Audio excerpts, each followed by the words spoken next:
Going on, everybody? It is Rob the Hammer Hammerschmidt from the Rugby Rant podcast show, and just as promised, we are delivering the Coach's Corner as we build up to 2025.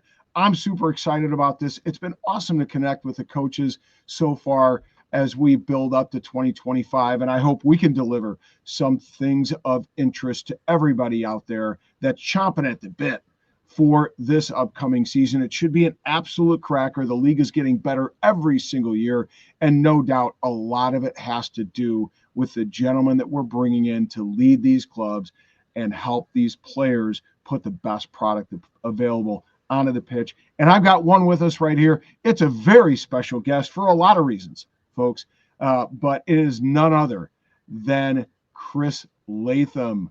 Chris is the head coach, newly appointed head coach to the Chicago Hounds. Chris, how the heck are you, mate? Yeah, really good actually. Obviously, super excited. It's a fantastic opportunity, and yeah, really looking forward to getting to Chicago and getting started.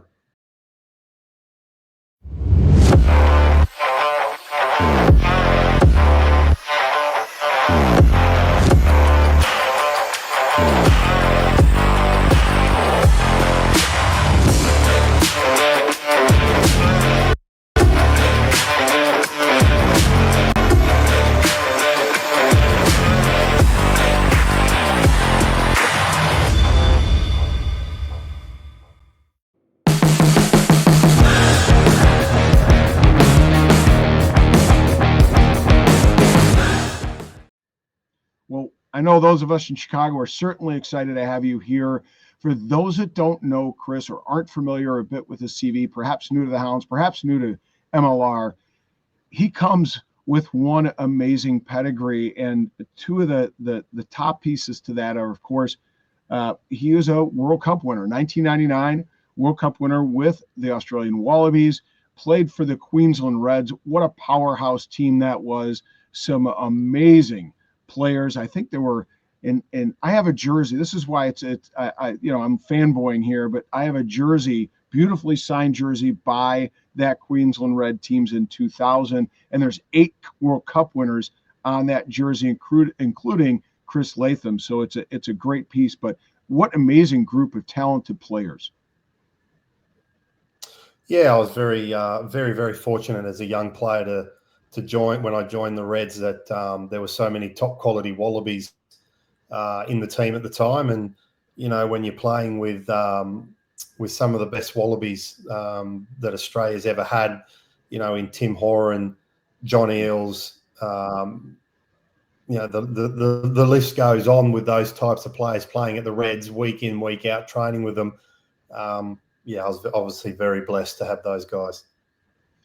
Oh, 100%. And that had to have been like the golden age of Australian rugby for sure. And hopefully with that big win against England just a couple weeks ago, hopefully the Wallabies can return to that level, because the blood of slow matches were amazing at that time, just absolute derbies. And it's always good to have a strong Wallabies team. Hopefully Joe Schmidt can get those guys back going. They have some talented players in their own right. But you also played a bit of footy in league as well. Can you just talk about, how your rugby background and how you got into coaching as you transitioned from the pitch? Well, I never really wanted to play. I never really wanted to. Never wanted to coach when I finished playing. It really didn't enter my mind, and I finished playing my days in Japan. And after I retired, I came home, and it was probably 6 months after being home, I got a phone call from the interpreter that we had at the club that I was at. And him and I had become very good, close friends. And he was in Brisbane, well, coming to Brisbane with one of the coaches that he was starting up at a new franchise with. And they came to actually speak to someone about coaching. And basically I said, "Oh, mate, I'll take you out to dinner. We'll have a steak, and then, yeah, you can have your interview and be done." And so we went out and had dinner, and dinner led to a few drinks, and we had a really good time, and then I got a phone call the next morning saying that coach wanted to meet up with me again. So I thought, oh, this is all righty. And so I took him to a coffee shop, and we had some coffee and breakfast, and yeah, he offered me a coaching job. So yeah, at the start, I basically took it as, I said to him that I'd go for 6 weeks. And then after 6 weeks, I'd come home and see if I enjoyed it, see if I liked it, see if I could coach to start with. And after 3 weeks, they asked me to stay full time. And I said, oh, listen, I'll extend that 6 weeks for another 6 weeks, and then we'll reassess. And that happened about 4 or 5 times. And then before you know it, I was there for 8 years. So I was 8 years coaching at that same club. Well, that's a great story. It starts with drinks and it ends in 8 years with a particular club. What an amazing story, an amazing journey. And we know you're not unfamiliar with the MLR. Of course, you were going to be coaching with Utah. Some things in life got in the way, and then you ended up back in Seattle. Was it just last year as an assistant coach? So what do you like and enjoy most about coaching in the MLR, coaching in America? What excites you about that idea? It's actually purely and simple. You have to coach, and that's what I love. I love coaching. I'm passionate about coaching. During my whole career, I was so blessed to have some of the best coaches in the world coaching me. And I had some of the best players mentoring me, during my career. And, when I first started playing rugby, I'd moved from a small country town when I was 18, when I finished school. And I turned up at a club called Rant, which is a pretty iconic club in Sydney. And the first training night that I was there, who I didn't even know who he was at the time, David Campese, came up to me and said, you and I are going to train tonight, and whenever we do partnered work, it's going to be you and I. And I just went, oh, okay. And, after the night had finished, a few of the young players came up to me and said, why were you training with him? Like, why did he keep picking you? Do you know him? And I was like, no, who is he? And then when they told me, I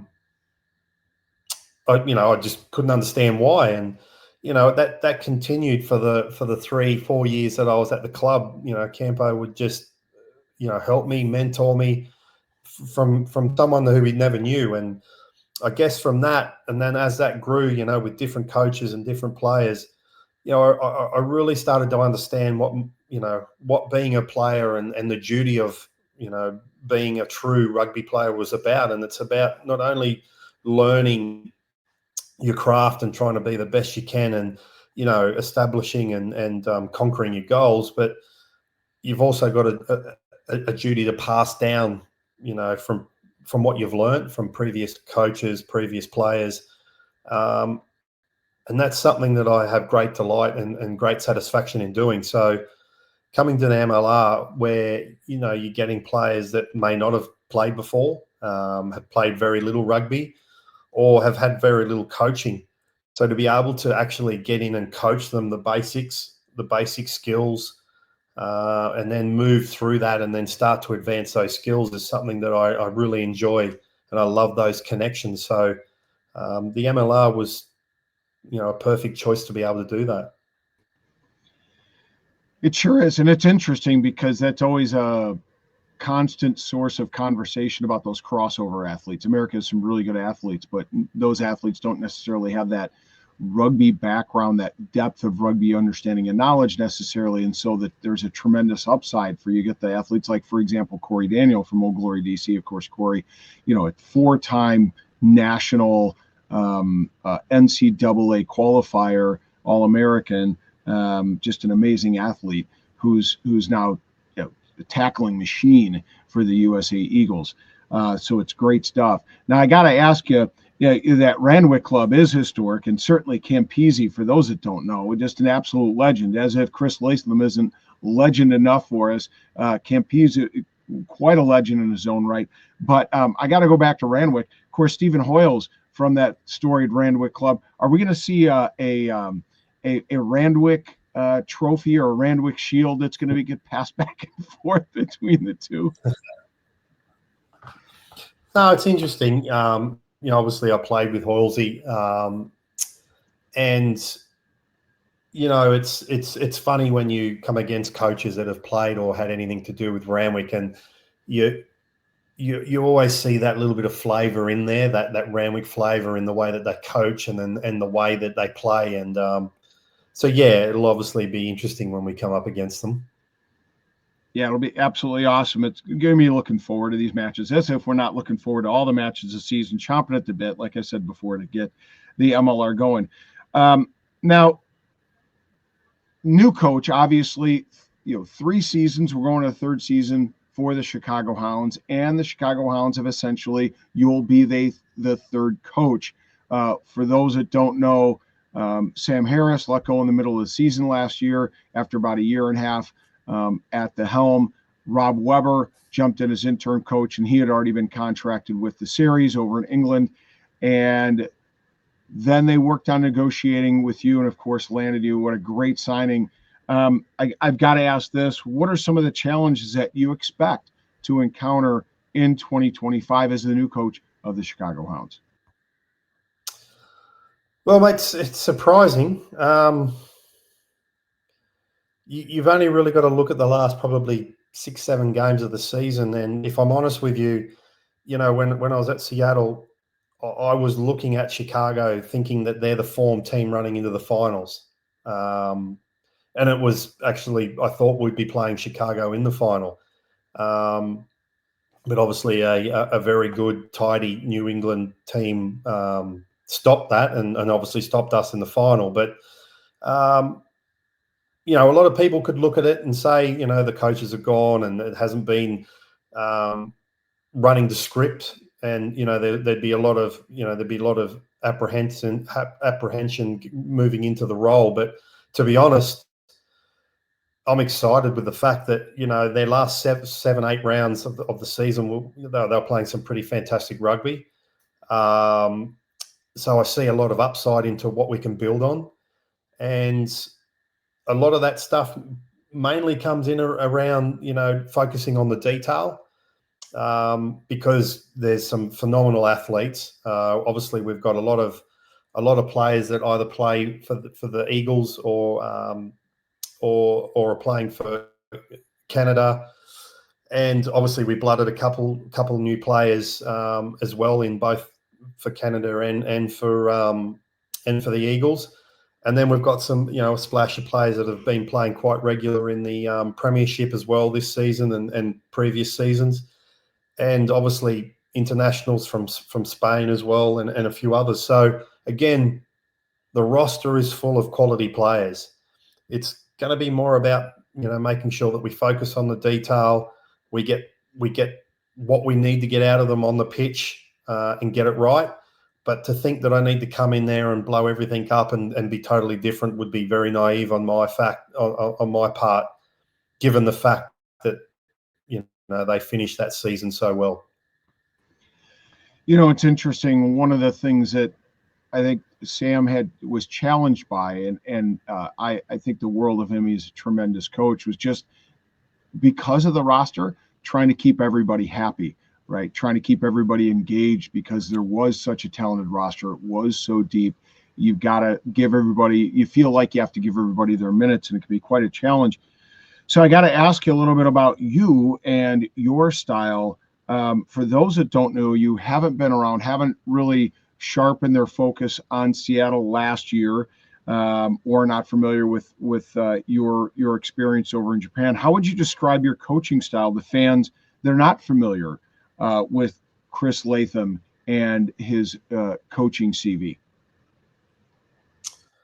Mate, I'd focus very heavily on the process. I'm very big on perfecting the basics of the game, the basic skills. And, obviously I like the players to, have their say and be able to to be able to run the ship. I mean, at the end of the day, it's those guys that are on the field. And if they aren't able to run the ship during training and during the week, then what hope do we have of them running a game and trying to execute what we need them to do and for the 80 minutes on the field? So again, and I suppose I'm very, very honest, and I think that's come from a lot of times of in my career. Obviously, I've been left out of teams, dropped. Some obviously with explanations where I felt justified, some where it just left me confused, and some, not getting told anything. So again, and it's no dissimilar to anyone else. It's not as if I'm crying poor there by myself on those things. But I think at the end of the day, honesty, goes a long way, and not everyone wants to hear honesty. It takes a certain level of maturity and a certain level of respect is needed when delivering honest appraisals of people. And at the end of the day, rugby is a sport where, and especially when you're in a squad, we can't lose sight of the fact that we are a squad, we are a team. Now, if you're lucky enough to be the 23 that are rostered for that week, it doesn't lessen the value of someone that's not in that 23. It doesn't lessen their value of what they've inputted during the week. And I think that's an important message that, we need to make sure that we understand, and I get across really quickly, is we all have egos and we all want to be in the starting team. And if we're not in the starting team, obviously we want to be in the on the bench and get our opportunity. And if we're not in both of those, it hurts. I understand that. I've been there and I've experienced it. But ultimately, at the end of the day, to get through this season and any season in the MLR, you need a strong squad. You need a squad that at any time a player, when called upon, needs to perform. And these boys need to know that. We need to be mature enough to understand that.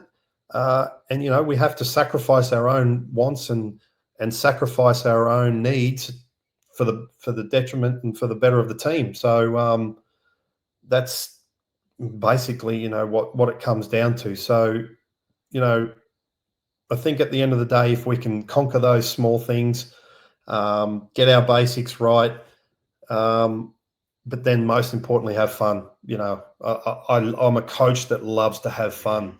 I want to enjoy coming to work. I want to enjoy the people that I'm working with. But when it's time to switch on, we switch on. But we can have fun while we're switched on as well. I like that, mate. I like it a lot. And what's interesting is the Hounds Academy is really up and running right now. They've had I think they're 2 matches deep, played very well against the Midwest Thunderbirds, and then just as of the recording, just played very well up there. I think it was in Ontario. I know you're not in the United States. Visa process is working a little slower, so we're not happy with the INS. But nevertheless, are you getting a chance to watch some of those young guys that might kind of be on the cusp of the Chicago Hounds? Have you had a chance to put eyes on those fellas? Yeah, 100%. I watch probably 90% of their trainings, if not 95% of their trainings, and obviously watch the games as well. So, and I think, if I'm being honest with you, that's having an academy, a genuine academy that's focused on not only just recruiting, but recruiting to stock your levels of your main team is what's going to make this league survive. It's what's going to make USA Rugby strong, because ultimately, at the end of the day, that's our job. Our job is not only to win titles and win games, win titles, but it's also to create and produce USA Eagles. And when you've got an academy completely focused on doing that, it becomes very exciting. It becomes becomes a heartbeat of its own, separate to the main team, because ultimately that's what's going to be the succession plan. That's what's going to be the reason why the Chicago Hounds will live on longer than all of us, because we need to keep finding the talent. We need to keep producing talent, so then the Eagles, the Chicago Hounds, and the Eagles can be successful. 100%. I want to talk a little bit about some of those individuals that we might see as future Hounds that were just drafted here in 2024. The Chicago Hounds picked up 3 draft picks. At number 10, they picked up Peyton Wall from Indiana. At number 22, Jake Kinnevac from Utah. And at number 34, Alex Hernandez from Marian University. What do you like about these lads as players? Having watched them, their trainings, and having watched their sessions in recent matches. Yeah, I think Peyton Wall has a huge future in the game. He's a pretty big boy for a young kid. He's very dynamic, very strong running, very quick. The one thing that I loved about his game, especially the game on the weekend, was I think it was his first try that he scored. He scored it on the opposite wing, and that's what you need from your back three. You need a back three that wants to work, hungry to find the ball, but then also you want your wingers to score tries. And, I think it's a skill that people probably dismiss or don't think it is a skill, but scoring tries is a skill in itself.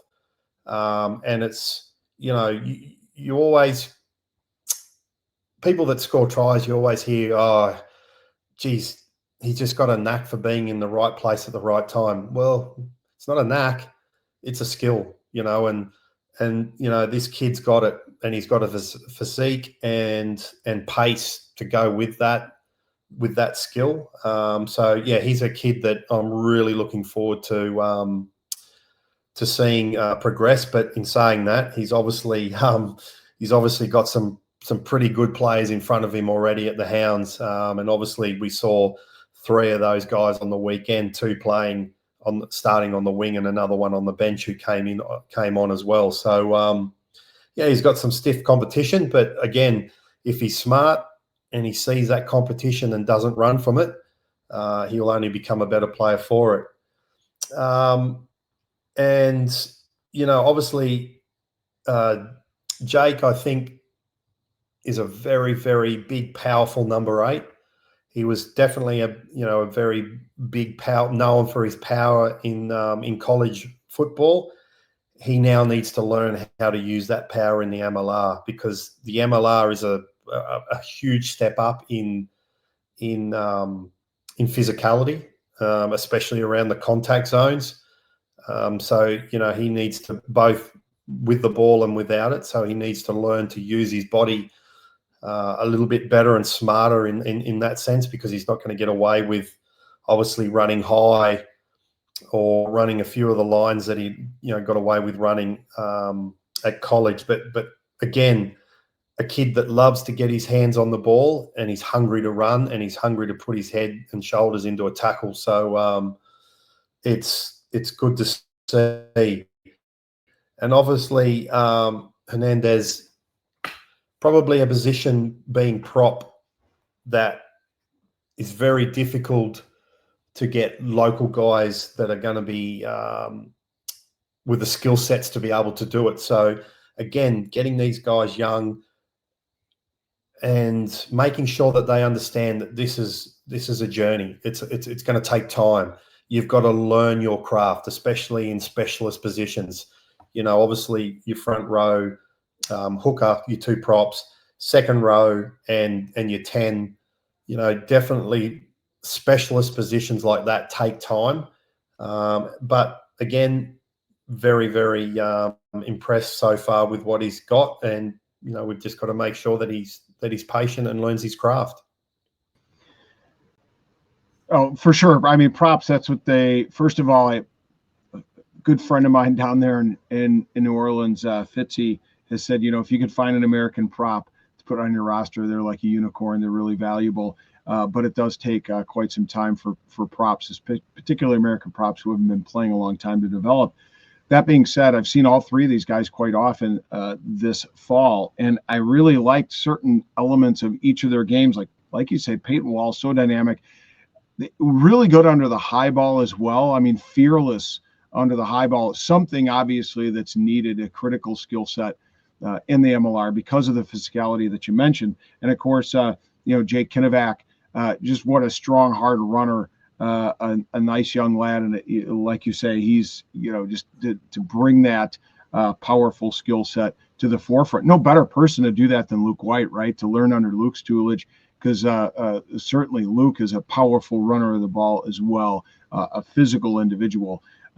So it's really good. It'll really be good to see these guys develop, and hopefully they work themselves into the Hound squad. I want to move forward a little bit. You mentioned on a couple of points there, talking about some players that are on this roster. Of course, Eagles Mark O'Keefe.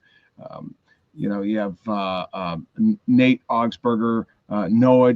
Congratulations him on getting his first cap. And then, of course, from Canada, you have Mason and Noah Flesh, and you have Jason Higgins, and of course, Lucas Rumball. So just talent, in abundance here in this roster.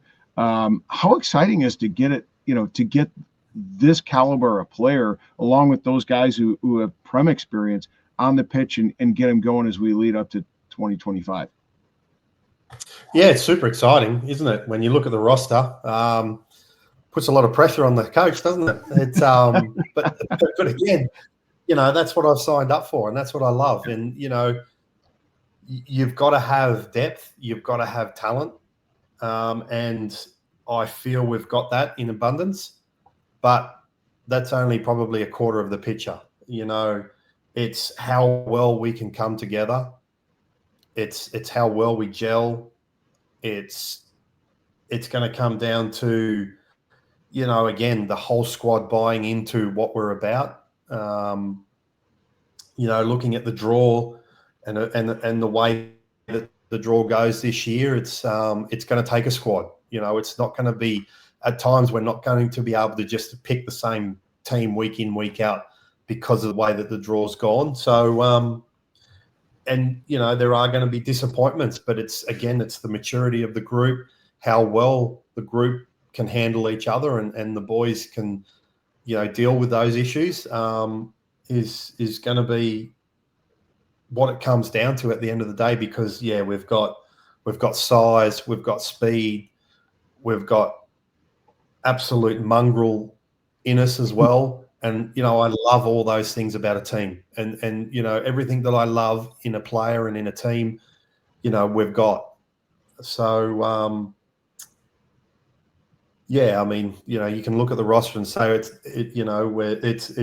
exciting, and it is very exciting, but there's a hell of a lot of work that we need to do before we even look like getting on that pitch, and we don't have much time of a preseason to do it. So, it's going to be an interesting 4 or 5 weeks before our first trial game. It will, and it's one of the complaints by fans, is the recognition that we probably need a little bit more of a preseason. But a young league obviously takes time to get to develop the finances to be able to support that kind of structure. Nevertheless, 2 things I want to talk about there. One of them is a draw you mentioned. I want to get to that in a moment, but before I do, I want to touch on the roster itself. As you said, what a fabulous roster to be able to work with. So I have to ask this for fans of the Hounds, for folks in the league that are paying attention to the Hounds. At what positions do you feel Chicago's most deep? You must have a depth chart that you've looked through with your coaching staff. So at what positions you feel you're really deep, where you can sustain, an injury here or there, or really get past those tough points in the draw? And at what positions are some players going to have to step up? Yeah, I think obviously with the leadership there of James English, I think he's done a really, really good job at across the board in all positions, being quite strong with good, healthy depth. I mean, going into the season with potentially six props is a very healthy position with that, because nutrition wise, week in, week out with prop and injury wise, you certainly do need that coverage. Again, same with hooker. So your entire front row there. Obviously second row, finding American tall timber or tall timber for the MLR is obviously very difficult. So again, having a back row that's versatile, that can both do second row and be on the flank is definitely important there. And I think we've got pretty good coverage in there. And then obviously your 9 and 10 position, having, one, having depth, but two, having enough experience in your number twos is very, very important, because at some stage, you're going to have to play your 9 and your 10 that aren't going to always be your first choice. So again, having that depth there, but having the experience in depth, and that is always very difficult. But I think we've got that. We've done that really well also. And then, we've got versatility in our centers and back three in abundance. So again, having that ability to have players that can play multiple positions in that center / back three is hugely important. But I think, obviously, as having an established fullback, I always look at things like the spine of the team, and generally that's your tight head hooker, one of your second rowers, your number 8, your 9, your 10, one of your centers, and your fullback. Obviously, I kind of like to work off that being the spine of the team, and then from that, you're really just adding in, and you're trying to add in again to match that quality of the spine. And if I'm being honest, I think we've done that really well at Chicago.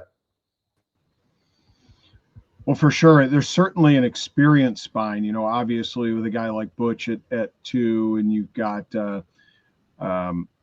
at back row, of course, Luke White and Lucas Rumball, can fill in that 8th position if needed. Jason Higgins is returning. Of course, the 10 spot is the one that's challenging, just because, we've just announced Cart's on his way down in New Orleans. So it'll be interesting to see who fills in at 10. And 15, you got Carlisi back. So, and Bryce Campbell, of course, just as such an experienced center working in there. So certainly the spine of the team is intact, although the guys we're going to have to see as Hounds fans where some of those positions, or who fills in some of those positions. But I want to ask you this before we move away from personnel and talk a little bit about the draw as we finish up the interview. What are some, or who are some signings that fans should be excited about? Now, I want to be careful here, because the Hounds, unlike some teams, have a little bit held some things back, whether that's on purpose or whether it's, by design, or whether that's just due to some visa situations. Can you talk about any signings that have been announced that fans should be excited about?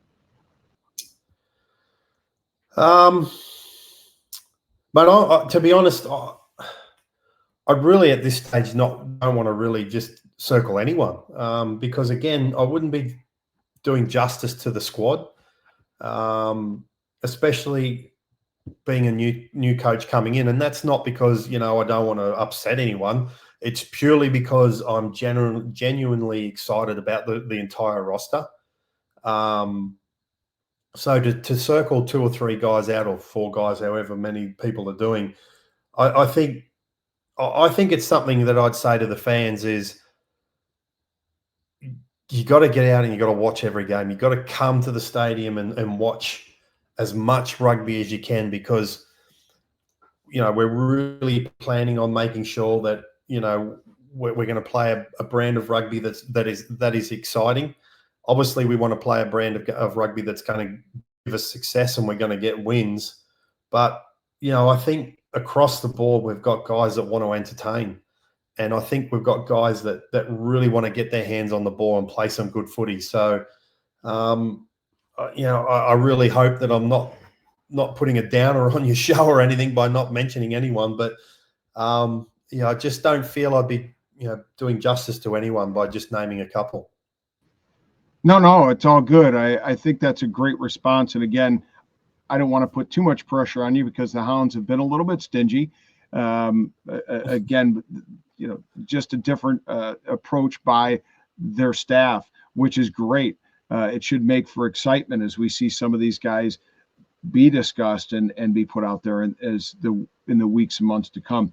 But I want to talk about, you mentioned performance of the lads and as a squad as a whole. So, KPIs is a term that's been thrown around a lot, key performance indicators. And it's been thrown a lot about around a lot of within rugby. So what are your 2025 KPIs as we approach this season? Well, obviously we want to win and we want to win a title. That's obviously it. But, I'm in full understanding that there's a process, and that process starts with the 4 or 5 weeks of preseason that we have. And again, I guess KPIs there is how well we can gel as a team, how well we get on as a team, and what our capabilities, what kind of physical state we turn up in for day one. Because again, and I've said this to the boys numerous times now, if we turn up in a shape where we need to chase and we need to be fit, then the rugby's going to suffer. If we turn up in a state where we can train well and train hard right from day one, well, then rugby's going to flourish and we're going to really enjoy ourselves. So, I think the KPI there is making sure that the first 4 weeks as we gel well and we start to get the basics of our game down pat, and we've really got a good understanding of where we're heading and where we want to be.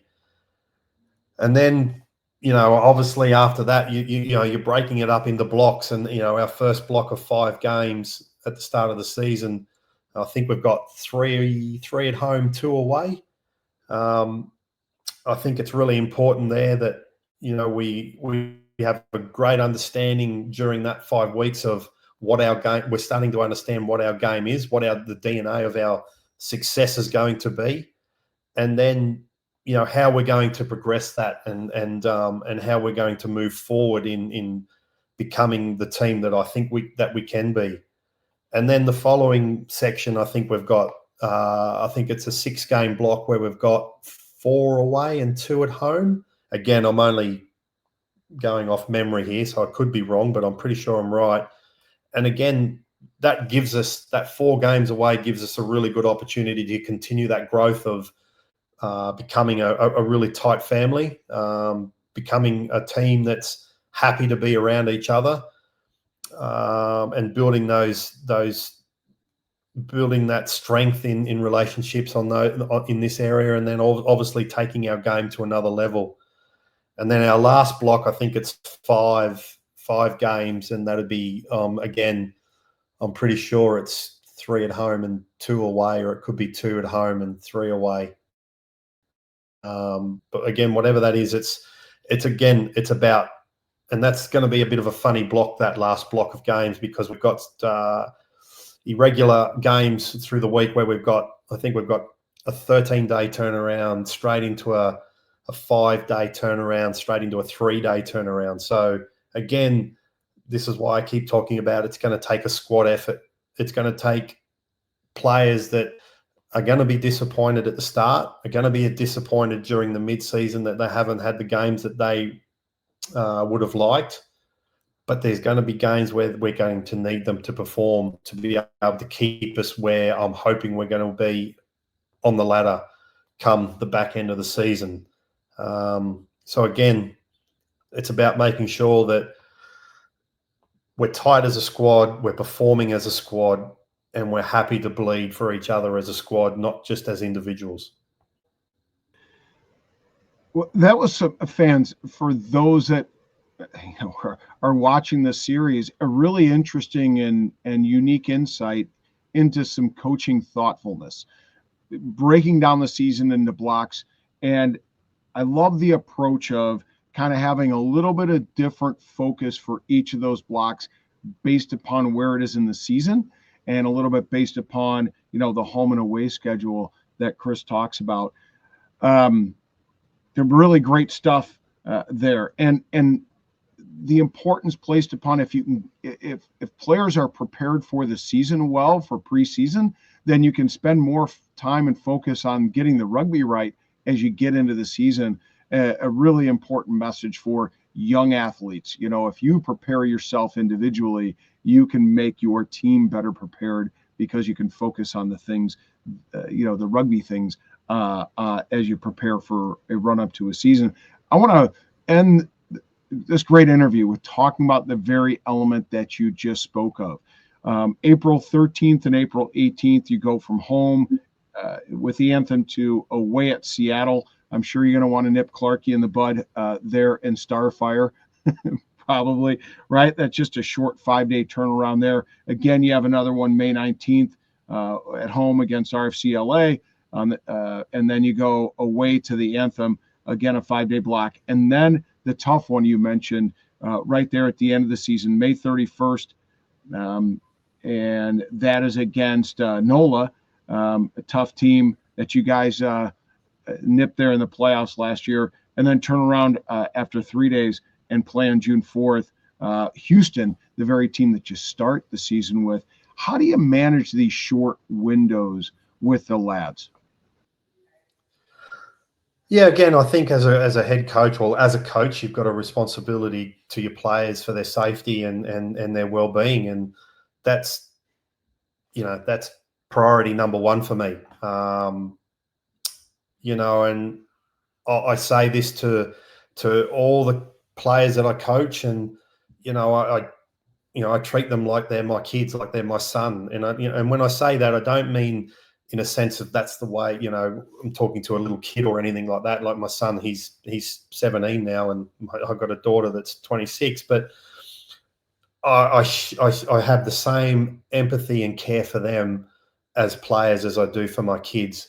So, and I'm forever, always looking out and being concerned for their welfare. And I think that's very important that these guys understand that first and foremost, I care. And then secondly, it's about making sure that you're making the right choices for the right reasons. So again, that's why I like to break the season up and theme it and have all those things in place. So by the time we get to that last game against, I think it was Houston, you said,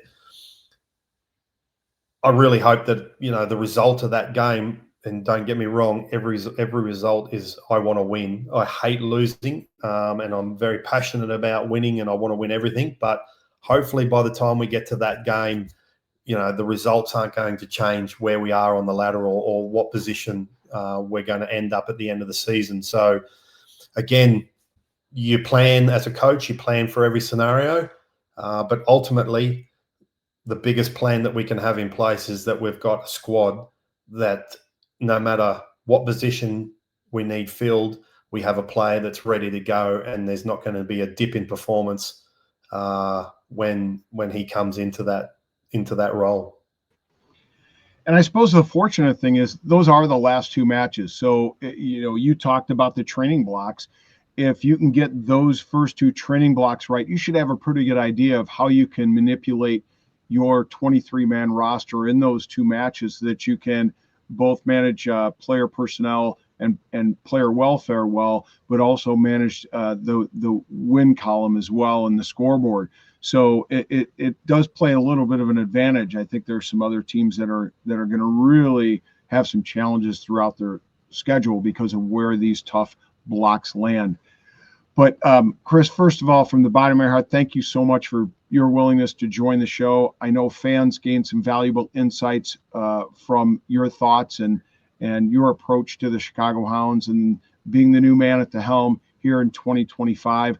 I know they can't wait to see the Chicago Hounds get on the field. I can't wait to see the Chicago Hounds get on the field. Thank you so much for joining the show. It's been absolutely awesome to have you join for 45 minutes and talk about your philosophies and approaches to the Chicago Hounds and to coaching. No, pleasure, Rob. I've obviously really enjoyed myself, and well done. I'm just, like I said, really looking forward to getting to Chicago. Everyone that I speak to keeps telling me they've lived in Chicago, they loved it, they'd go back in a heartbeat. It's one of the best places to be in America. So I'm super excited. My wife's super excited, and I just really can't wait to get the full potential out of this Chicago Hounds team, and hopefully we can bring that championship. 100%. You will no doubt enjoy the city. You will no doubt enjoy the people. And I believe 100% of the bottom of my heart that you'll very much enjoy this organization, the ownership, the management, all tremendous people, and they're all working towards the same goal, which I knew you were working towards, bringing an MLR Shield to Chicago. That would be absolutely amazing. And Chris, as an aside, I was listening to a local sports radio station, and they were having a conversation about sports in Chicago. And one of the things they were talking about is the question was asked, how many coaches or how many ownerships are truly committed to winning? And you know what the answer of the host was? Peter Burnick and Chicago Hounds. Peter Burnick and the Chicago Hounds. Nice. That and for rugby growing in America, for me, I shed a little tear at that moment that, sports radio, we're on the radar here in Chicago, and we can't wait for great things to come, because I know you're gonna make that the Chicago and its people know about the Hounds even more with success in 2025. So, folks, that brings us to a close. Again, I want to thank head coach Chris Latham from the Chicago Hounds for joining me.